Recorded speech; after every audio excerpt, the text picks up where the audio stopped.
नमस्कार दोस्तों, मैं रविंद्र कुमार और मेरे YouTube चैनल पर आप सभी का हार्दिक स्वागत। दोस्तों, अपन ने पिछली क्लास में जो वीडियो देखा था, वो जो एक क्लास ली थी वो थी बॉडी फ्लेंज, यानी शरीर के स्तर। उनके बारे में अपन ने देख लिया था कि 3 स्तर होते हैं और वो 3 उनके समानांतर एक्स होते हैं और किस प्रकार शरीर उनके आगे शरीर में उनसे क्रियाएं होती है, यानी किस प्रकार उसमें मूवमेंट होता है, वो सब ने अपने देख लिए थे। और आज दोस्तों जो अपनी इंपॉर्टेंट क्लास होगी वो होगी शरीर की मूलभूत हलचलें, यानी फंडामेंटल हलचल होगी। शरीर की मूलभूत हलचलें किस प्रकार होती है वो देखते हैं अपन। तो इससे पहले अपन 2 लाइन देखेंगे कि हलचल क्या होती है और कहाँ होती है और किन के द्वारा संपादित करवाई जाती है, तो वो देखते हैं। तो सबसे पहले दोस्तों देखो,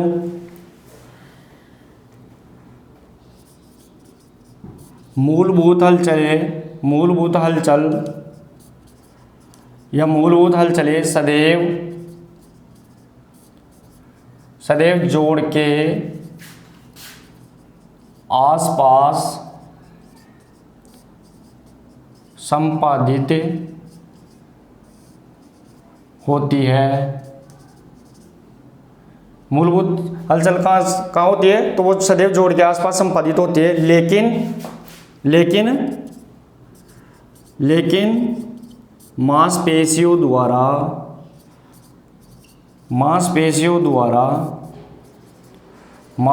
द्वारा संपादित करवाई जाती है। किसके द्वारा संपादित करवाई जाती है, तो वो मांसपेशियों के द्वारा संपादित करवाई जाती है। अब ध्यान देने की बात यह है कि मूलभूत हलचलें सदैव जोड़ के आसपास संपादित होती है। जो जितने भी जॉइंट होते हैं, जैसे कोहनी का जॉइंट है, घुटने का जॉइंट है, गर्दन का जॉइंट है, कंधे का जॉइंट है, कमर का जॉइंट है, तो ये जितने भी जॉइंट है उनके आसपास ही संपादित होती है हलचल। लेकिन वो किन के द्वारा संपादित करवाई जाती है, तो मांसपेशियों के द्वारा संपादित होती है। और होती कहाँ है, जोड़ के आसपास होती है। यह भी ध्यान देने की बात है कि मूलभूत हलचलें कहाँ होती है, जोड़ के आसपास होती है। और संपादित कौन करवाएगी, तो वो मांसपेशियाँ करवाएगी। अब अगला इसमें दूसरा पॉइंट है, इसमें दूसरा पॉइंट होगा। और दूसरा पॉइंट क्या है कि मूलभूत हलचलें सदैव, मूलभूत हलचल मतलब शरीर जिनके बिना क्रिया भी नहीं कर पाता है, उसे बोलते हैं मूलभूत हलचल। तो दूसरा पॉइंट, मूलभूत हलचल मतलब जिनके बिना शरीर द्वारा क्रिया भी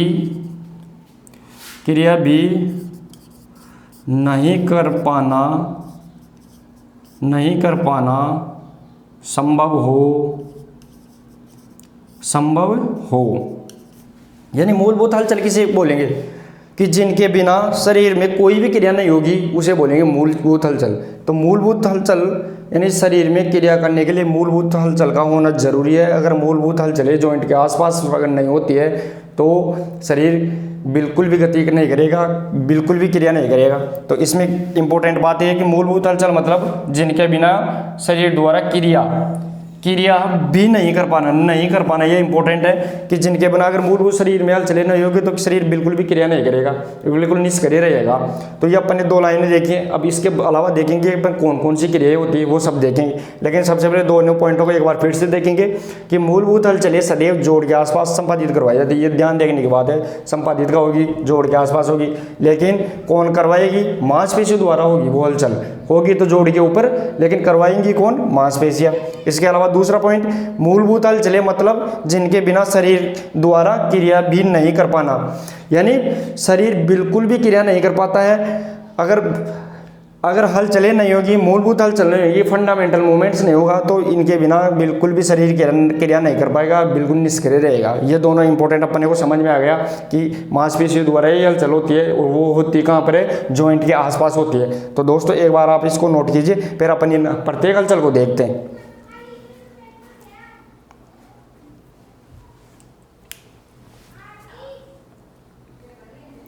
तो चलिए दोस्तों, आपने लिख लिया होगा। अब अपन देखते हैं कि शरीर में कौन कौन सी मूलभूत हलचल होते हुए, वो सभी एक एक करके नोट करेंगे सभी हलचलों को। तो जो पहली हलचल आएगी शरीर की, जो मूलभूत हलचल जो फंडामेंटल होगी, वो पहली हलचल आती है उसको बोलते हैं फ्लेक्शन। जो पहली आती है उसको बोलते हैं फ्लेक्शन। फ्लेक्शन।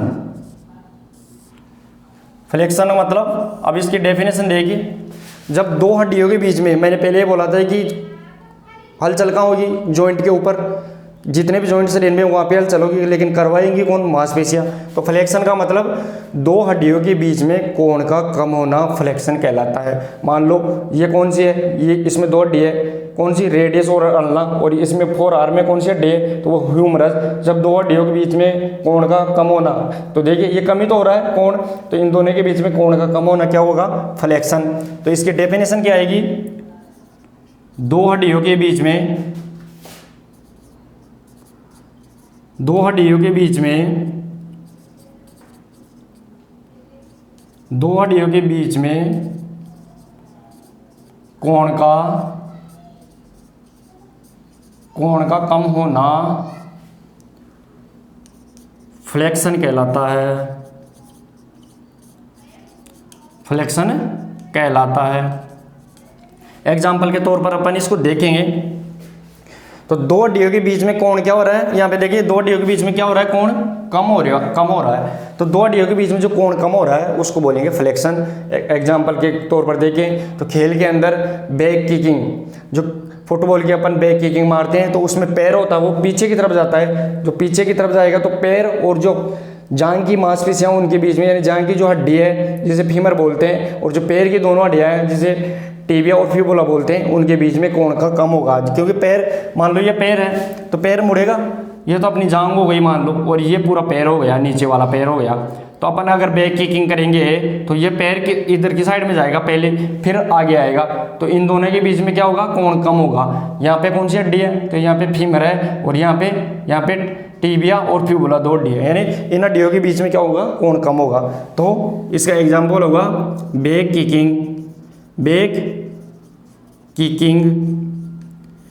तो बैक किकिंग फुटबॉल में, जो फुटबॉल होती है, जो फुटबॉल में बैक किकिंग होती है, तो वो इसी का उदाहरण होती है। जो फुटबॉल की बैक किकिंग है वो क्या है, फ्लेक्शन का उदाहरण है। इसके विपरीत दूसरा, फ्लेक्शन के बाद में दूसरा अपना जो हलचल आएगी वो होगी एक्सटेंशन। एक्सटेंशन, तो एक्सटेंशन देखना, एक्सटेंशन में क्या होता है, एक्सटेंशन में फ्लेक्शन का विपरीत होगा, यानी उल्टा होगा। इसमें दो हड्डियों के बीच में कोण बढ़ता है। मान लो ये क्या है, फ्लेक्शन की क्रिया, तो इसमें दो हड्डियों के बीच में कोण का बढ़ना, तो ये होगा एक्सटेंशन। तो इसकी डेफिनेशन क्या आएगी, जब दो हड्डियों के बीच में, जब दो हड्डियों के बीच में कोण का बढ़ना होता है तो उसे एक्सटेंशन कहते हैं, एक्सटेंशन कहते हैं। अब इसका अपन उदाहरण लेंगे, एक्सटेंशन का मान लो इसका उदाहरण लेंगे तो डिस्कस थ्रो इसका सबसे अच्छा एग्जाम्पल होगा। इसका एग्जाम्पल क्या होगा, इसका एग्जाम्पल होगा डिस्कस थ्रो, डिस्कस थ्रो। तो देखिए दोस्तों, अपन ने दूसरा पॉइंट, दूसरी हलचल कौन सी देखी, एक्सटेंशन। जब दो हड्डियों के बीच कोण क्या हो रहा है, बढ़ रहा है, दो हड्डियों के बीच कोण क्या हो रहा है, बढ़ रहा है, तो उसे एक्सटेंशन कहेंगे। तो अपन ने देखा जब डिस्कस थ्रो होती है तो डिस्कस को हाथ में लेके अपन ऐसे घुमाते हैं जोर से, तो घुमाते टाइम तो हाथ बिल्कुल पास में रहता है, लेकिन जैसे ही उसको अपन रिलीज करेंगे दूर तक तो हाथ खुलेगा, मतलब दो हड्डियों के बीच में क्या होगा, कोण बढ़ेगा। यानी यहाँ पे ह्यूमरस और रेडियस और अल्ना हड्डी के बीच में जॉइंट वापस बढ़ेगा, यानी जॉइंट कोण का बढ़ेगा, तो उसमें क्या होगा, उसे एक्सटेंशन कहेंगे। तो दोनों पे अपन समझ में आ गया, फ्लेक्शन मतलब दो हड्डियों के बीच में कोण कम होता है, और एक्सटेंशन जब दो हड्डियों के बीच में कोण बढ़ता है तो उसे एक्सटेंशन कहते हैं। तो दोनों आपको पता चल गई, दो हलचले, दोनों को एक बार नोट करो, फिर आगे चलते हैं अपन।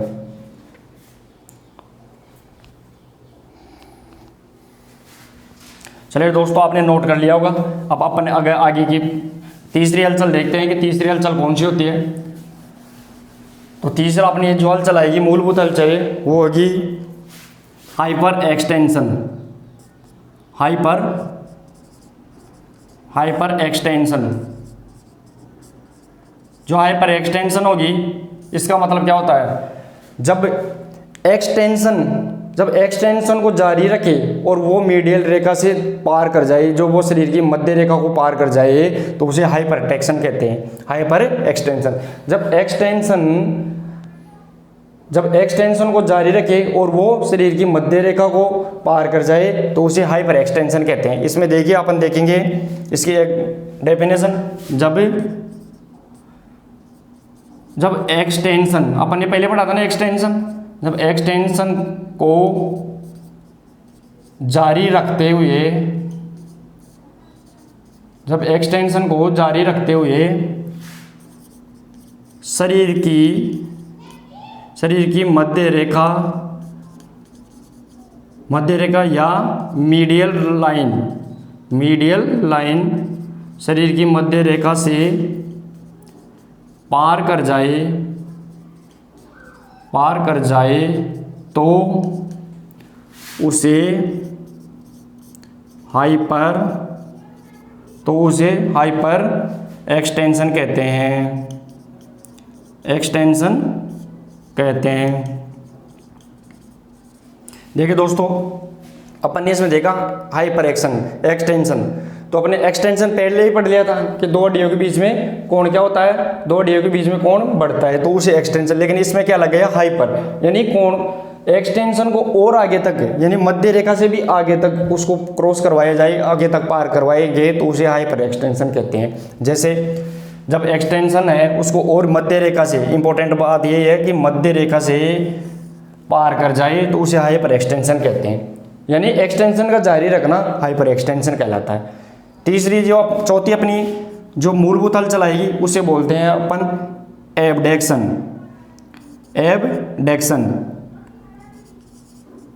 एबडक्शन का मतलब क्या होता है दोस्तों, जब शरीर के मूलभूत अंग या शरीर के अंग शरीर की मध्य रेखा से दूर चले जाए तो उसे एबडक्शन कहते हैं। तो तीसरी हलचल कौन सी होगी,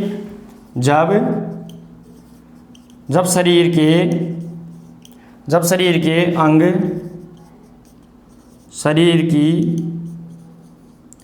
शरीर की मध्य रेखा या मीडियल लाइन मध्य रेखा से दूर चले जाए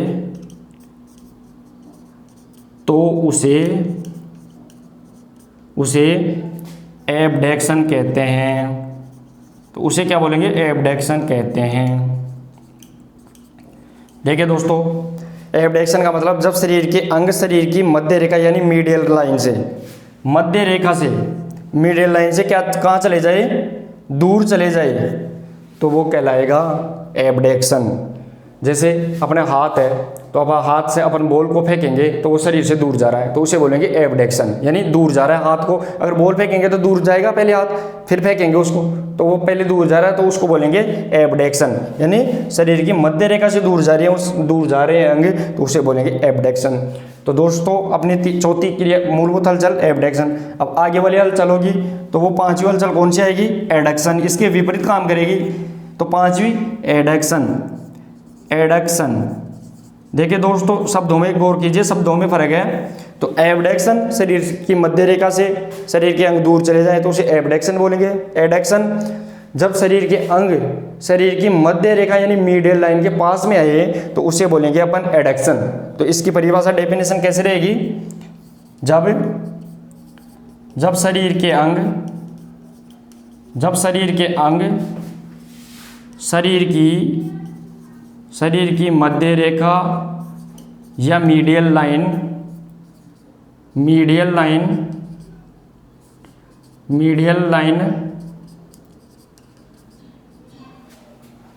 शरीर की मध्य रेखा के पास आते हैं तो उसे एडक्शन कहते हैं। तो उसे क्या बोलेंगे, एडक्शन कहते हैं। देखिए दोस्तों, आपको इंपॉर्टेंट यही है कि एडक्शन का मतलब एबडक्शन का विपरीत यानी उल्टा। जब शरीर के अंग शरीर की मध्य रेखा के पास आए, यहाँ पे शरीर के मध्य रेखा के पास आ रहे हैं, किसके पास आ रहे हैं, मध्य रेखा के पास आते हैं, तो उसे क्या बोलेंगे अपन, एडक्शन। और अगर शरीर के अंग शरीर से दूर जाए मध्य रेखा से तो उसको बोलेंगे एबडक्शन। तो ये बिल्कुल उल्टी है उससे। अब इसमें क्या देखेंगे, जैसे जेवलिन थ्रो है, जेवलिन थ्रो होता है शरीर उससे, शरीर के अंग है वो दूर है, यानी हाथ दूर होता है, लेकिन जैसे वो जेवलिन को थ्रो करने के बाद देखते हैं तो उसका हाथ नीचे आता है, यानी मध्य रेखा के पास में आ जाता है। तो इसका उदाहरण भी अपन जेवलिन थ्रो मान सकते हैं। तो दोस्तों अपन ने ये कितने पांच मूलभूत हलचलें देख ली। एक बार इसका स्क्रीनशॉट लीजिए, फिर अपन आगे की हलचलें देखते हैं। चलिए दोस्तों, अपन ये हलचलें मूलभूत जो 5 हलचलें वो तो देख ली। अब छठी हलचल कौन सी आएगी वो देखते हैं अपन। तो 6 नंबर पे आएगी, वो होगी लेटरल फ्लेक्शन। लेटरल फ्लेक्शन, इसका अर्थ क्या होता है? अब लेटरल फ्लेक्शन कैसे काम करता है? तो दोस्तों, जब मेरुदंड यानी रीढ़ की हड्डी का जब साइड में झुकाव होता है तो उसे लेटरल फ्लेक्शन बोलते हैं। जैसे लेटरल फ्लेक्शन जब बॉलर होते हैं उनकी स्पेशल पाई जाती है, तो कि एक ही साइड से वो बॉलिंग करते हैं, एक साइड से, तो वो लेटरल फ्लेक्शन में ही आएंगे कि उनकी मेरुदंड का झुकाव है वो एक साइड में हो जाता है। तो इसकी डेफिनेशन कैसे लिखेंगे लेटरल फ्लेक्शन की? जब मेरुदंड का साइड में झुकाव होना लेटरल फ्लेक्शन कहलाता है। लेटरल फ्लेक्शन कहलाता है। तो इसमें अपन ने देख लिया लेटरल फ्लेक्शन कैसे होगा। तो मेरुदंड की यानी रीढ़ की हड्डी का साइड में झुकाव होता है वो लेटरल फ्लेक्शन कहलाता है। इसमें झुकाव किसका होगा? मेरुदंड का होगा। कौन सी साइड में होगा? तो किसी भी एक साइड में हो सकता है झुकाव, तो वो लेटरल फ्लेक्शन कहलाएगा। अपने अगली जो 7 ही मूलभूत हलचल होगी उसको क्या बोलेंगे? उसको बोलेंगे अपन प्रोनेशन। अगली जो हलचल आएगी उसको बोलेंगे प्रोनेशन। तो प्रोनेशन का मतलब क्या होता है? जब हाथ की हथेली जमीन की तरफ घूम जाए। मान लो ये हथेली है, तो ये हथेली जमीन की तरफ घूम गई, तो ये अब कौन सी पोजीशन होगी? तो प्रोनेशन की स्थिति में आएगी। तो इसकी डेफिनेशन, जब हाथ की हथेली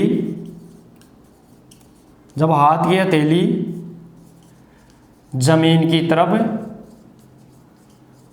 तरफ घूम जाए तो उसे प्रोनेशन कहते हैं। जैसे फॉर एग्जांपल अब अगर देखें तो एग्जांपल के तौर पर इसको देखेंगे तो क्या आएगा इसमें? जमीन से वो अपन गेंद उठाएंगे तो वो कौन सी स्थिति आएगी? प्रोनेशन। जमीन से गेंद को उठाएंगे, बॉल को उठाएंगे तो हथेली जमीन की तरफ होगी। तो इसमें क्या आएगा? बॉल को जमीन से उठाना।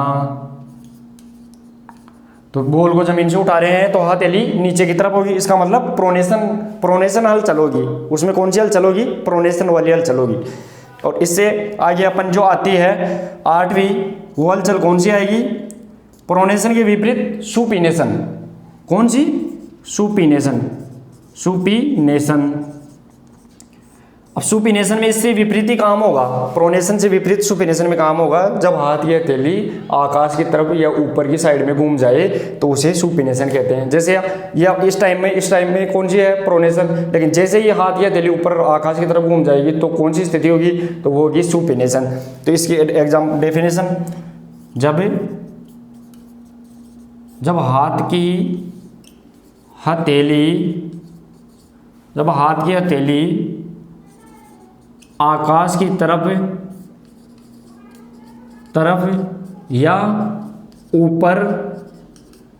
ऊपर की साइड घूम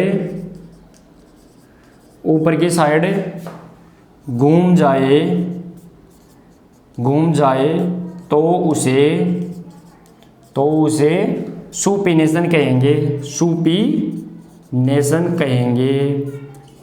सुपिनेशन कहते हैं। अपन देखते हैं एग्जाम्पल देखेंगे अब इसमें। एग्जाम्पल के तौर पर देखिए कि क्रिकेट की गेंद है, मान लो कोई क्रिकेट की गेंद है और उसको कैच कर रहे हैं, तो दोनों हाथ ऊपर की तरफ होंगे, जब आकाश की तरफ होंगे तो वो कौन सी स्थिति होगी, वो सुपिनेशन वाली होगी, क्योंकि बॉल आकाश में से आ रही है, सीधी ऊपर से आ रही है, तो उसको कैच करेंगे, दोनों हाथ की हथेलियां ऊपर की तरफ होगी, तो उसे सुपिनेशन कहते हैं। तो एग्जाम्पल के तौर पर क्रिकेट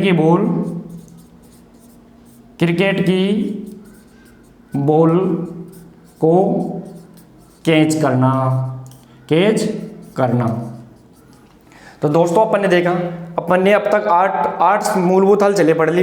तो प्रोनेशन और सुपिनेशन। तो सुपिनेशन कैसी स्थिति होगी, जब हाथ की हथेली किसकी तरफ हो, किसकी तरफ, आकाश की तरफ या ऊपर की साइड में हो, तो ही सुपिनेशन कहलाएगा। लेकिन प्रोनेशन में क्या होगा, हाथ की हथेली जमीन की तरफ होती है, किसकी तरफ होती है, जमीन की तरफ या नीचे की तरफ होती है, तो उसे बोलेंगे अपन सुपिनेशन। एक बार इनका आप स्क्रीनशॉट लीजिए, फिर आगे चलते हैं। चलिए दोस्तों, अपन ये अब तक 8 फ्लेक्शन यानी मूलभूत हलचलें देख ली। अब 9 नंबर की अपनी हलचल आएगी, उसको बोलेंगे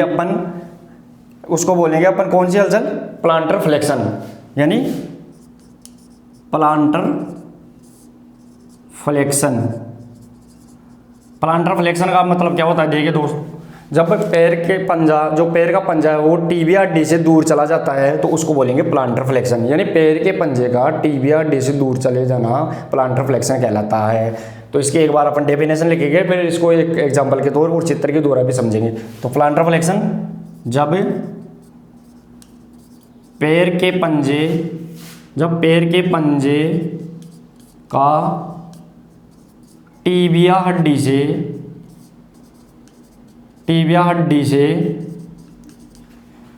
से दूर चले जाना क्या कहलाता है, प्लांटर फ्लेक्शन कहलाता है। प्लांटर फ्लेक्शन कहलाता है।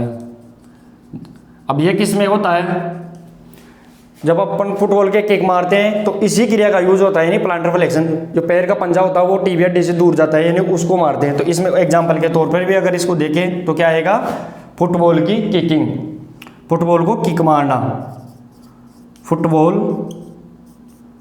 को किक मारना। तो फुटबॉल को किक मारना किस में आएगा, तो वो फुटबॉल को किक मारना प्लांटर फ्लेक्शन में आएगा। क्योंकि जैसे मान लो ये पैर है, ये अपना नीचे पैर है, पैर का पंजा, और इधर अपना टखना आ गया, ये पैर का पंजा, लेकिन अपन, और इसमें क्या है, 2 हड्डियाँ हैं, एक है टीबिया और एक है फीबुला। तो 2 हड्डियाँ है, तो अपन फुटबॉल के किक मारेंगे तो ये पोजीशन, ये तो अपनी नॉर्मल स्थिति है। अब आएगा अपना पैर कैसा हो जाएगा, तो अपना पैर इस तरह खुल जाएगा, नीचे की तरफ खुल जाएगा, मतलब इनके बीच में गैप हो जाएगा। तो वो कौन सी क्रिया होगी, वो होगी प्लांटर फ्लेक्शन। यानी अब फुटबॉल के अपन किक मार रहे हैं, तो वो पहले तो अपना नॉर्मल पैर लेकिन किक मारते टाइम पैर को नीचे की तरफ अपन घुमा के किक मारेंगे, तो उसको बोलेंगे प्लांटर फ्लेक्शन। इसके विपरीत दूसरी अगली क्रिया आएगी, उसको बोलेंगे डोर्सी फ्लेक्शन।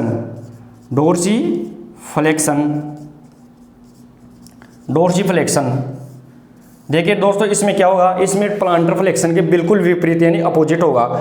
इसमें तो क्या जा रहा है, पैर का पंजा कहाँ जा रहा है, टीबिया हड्डी से दूर जा रहा है। कहाँ जा रहा है, पैर का पंजा कहाँ जा रहा है, टीबिया हड्डी से दूर जा रहा है। ये 3 पॉइंट हो गए इसमें। लेकिन डोर्सी फ्लेक्शन क्या हो गया, पैर का पंजा टीबिया हड्डी के पास में आएगा। तो इसकी डेफिनेशन, जब पैर का पंजा टीबिया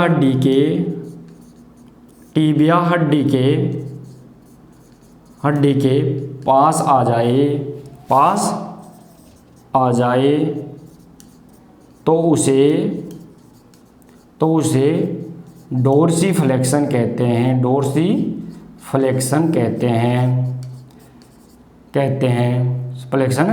कहते हैं। देखिए दोस्तों, अभी इसमें क्या होगा, इसके एग्जांपल देखने के, तो एग्जांपल में क्या होगा, जो फुटबॉल ही है, इसके तो अपन ने किक मारी थी फुटबॉल हुई है, तो पैर का पंजा ऐसे था। लेकिन अब बॉल आ रही है, वापस बॉल आ रही है ग्राउंड में, तो अगर उसको रोकना है, फुटबॉल को रोकना है, तो कौन सी क्रिया काम आएगी, डोर्सी फ्लेक्शन। क्योंकि सोल ट्रैपिंग फुटबॉल की एक तकनीक है, सोल ट्रैपिंग, यानी आती हुई बॉल को रोकना, तो वो इसमें आएगा। तो एग्जाम्पल क्या होगा, फुटबॉल की सोल सोल ट्रैपिंग क्रिया इसका उदाहरण है। तो सोल ट्रैपिंग क्रिया किसका उदाहरण है? तो वो डोर्सिफ्लेक्शन का है। जैसे बॉल आ रही है, मान लो ये बॉल है अपने, तो ये आ रही है, तो आती आएगी तो बॉल, तो पैर का पंजा कैसे रहेगा? तो अपन उसको ऐसे करके रोकेंगे, यानी ये अपना पैर का पंजा है, ये तो अपना पैर हो गया टिबिया और फिबुला हड्डी, और पैर के पंजे से उसको रोकेंगे तो इनके बीच में पैर का पंजा टिबिया हड्डी के बिल्कुल पास में आ रहा है, इसका मतलब ये इसके पास में आ रहा है, तो डोर्सिफ्लेक्शन की क्रिया होगी। तो दोस्तों इनको एक बार आप इनका स्क्रीनशॉट लीजिए, फिर अपन आगे की क्रिया ही देखते हैं एक बार। चलिए दोस्तों, अपन ने जो अपनी क्रियाएं देख ली, अब अगले नंबर की अपन जो क्रिया आएगी वो है 11 नंबर की, उसको बोलेंगे अपन क्या? उसको बोलेंगे इन्वर्जन। अब इन्वर्जन का मतलब देखिए दोस्तों, जब पैर का पंजा टकने के जोड़ से अंदर की तरफ घूम जाए, जब पैर का पंजा होता है वो अंदर की तरफ घूम जाए। अभी एक बार आप इसकी डेफिनेशन लिखिए, फिर मैं एग्जांपल देके भी समझाऊंगा। जब पैर का पंजा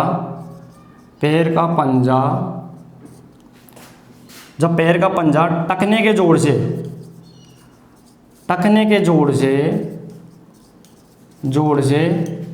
अंदर की तरफ घूम जाए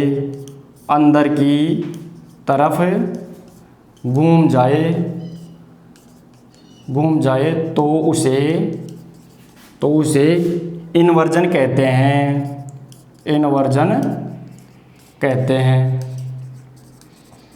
देखिए दोस्तों, जब पैर का पंजा टकने के जोड़ से, यहाँ पे इंपॉर्टेंट है, टकने के जोड़ से घूमना चाहिए, और कौन सी साइड में घूमना चाहिए? अंदर की तरफ घूम जाए तो उसे इन्वर्जन बोलेंगे। तो ये इसका उदाहरण देखेंगे, तो उदाहरण क्या होगा? फुटबॉल में इन स्टेप किकिंग बोलते हैं। फुटबॉल है तो फुटबॉल में इन स्टेप किकिंग बोलते हैं। फुटबॉल में इन स्टेप किकिंग। देखिए दोस्तों, अब आपको मैं बताऊं, फुटबॉल में इन स्टेप किकिंग, तो मान लो ये अपना पैर का पंजा है, ये क्या है? ये अपना पैर है, टिबिया और फिबुला हड्डी हो गई, ये अपना पंजा आ गया। लेकिन ये पैर का पंजा अंदर की तरफ घूम जाए, यानी शरीर के अंदर की तरफ घूम जाए, इस साइड में घूम जाए, तो इसको बोलेंगे इन्वर्जन। यानी अंदर की तरफ घूम रहा है, पैर का पंजा अंदर की तरफ घूम रहा है, तो इसको इन्वर्जन बोलेंगे। इन स्टेप किकिंग, फुटबॉल में इन स्टेप किकिंग, यानी बॉल को अंदर की तरफ लाना होता है, तो इन स्टेप किकिंग का प्रयोग करते हैं। इसके विपरीत अगली क्रिया 12 नंबर की, उसको बोलेंगे एवर्जन। तो एवर्जन इसके बिल्कुल अपोजिट है। एवर्जन यानी पैर का पंजा जब टकने के जोड़ से बाहर की तरफ घूम जाए तो उसे बोलेंगे एवर्जन। देखिए दोस्तों, जब पैर का पंजा टकने के जोड़ से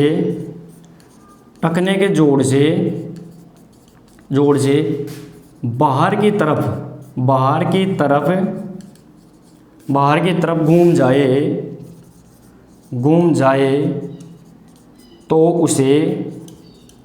तो उसे एवर्जन कहते हैं। सेम इन्वर्जन का अपोजिट होगा। पैर का पंजा कहाँ घूम रहा है? बाहर की तरफ घूम रहा है। कहाँ है? बाहर की तरफ घूम रहा है, तो उसे क्या बोलेंगे? एवर्जन। और एग्जाम्पल भी सेम उससे उल्टा, क्योंकि इसमें दिया था अपन ने फुटबॉल में इन स्टेप किकिंग, और इसमें आएगा फुटबॉल में आउट स्टेप किकिंग। यानी एग्जाम्पल देखिए आप इसका, तो एग्जाम्पल होगा फुटबॉल में आउट स्टेप किकिंग। तो फुटबॉल में आउट स्टेप किकिंग किसका उदाहरण है? तो वो एवर्जन का है। तो इसमें पैर का पंजा बाहर की तरफ, इसमें तो कहाँ घूम रहा था? मान लो इसमें तो घूम रहा था अंदर की तरफ। अब ये पैर का पंजा है, अगर बाहर की साइड में घूम जाए, इस साइड में घूम जाए, तो उसको बोलेंगे अपन क्या? एवर्जन। इसको बोलेंगे एवर्जन। और इसको क्या बोल रहे थे? अंदर की तरफ घूम रहा है, तो इसको बोलेंगे अपन क्या? इसको बोलेंगे इन्वर्जन। तो दोस्तों, आज अपन ने मूलभूत हल चलों में 12 नंबर तक पढ़ लिया। आगे भी बहुत और भी मूलभूत हल चले हैं, लेकिन वो अगली क्लास में करवाए जाएंगे। लेकिन तब तक आप इस वीडियो को शेयर करें, लाइक करें और चैनल को सब्सक्राइब करें, ताकि आने वाले प्रत्येक वीडियो की नोटिफिकेशन आपको मिल सके। और दोस्तों उम्मीद करता हूँ बहुत ही इंपॉर्टेंट ये जो टॉपिक है वो आपकी बहुत ही एग्जाम की दृष्टि से बहुत ही इंपॉर्टेंट रहेगा, आपको लाभ पहुँचाएगा। आप इसको आगे तक शेयर करते रहिए और चैनल को सब्सक्राइब करते रहिए। तब तक के लिए धन्यवाद, थैंक यू।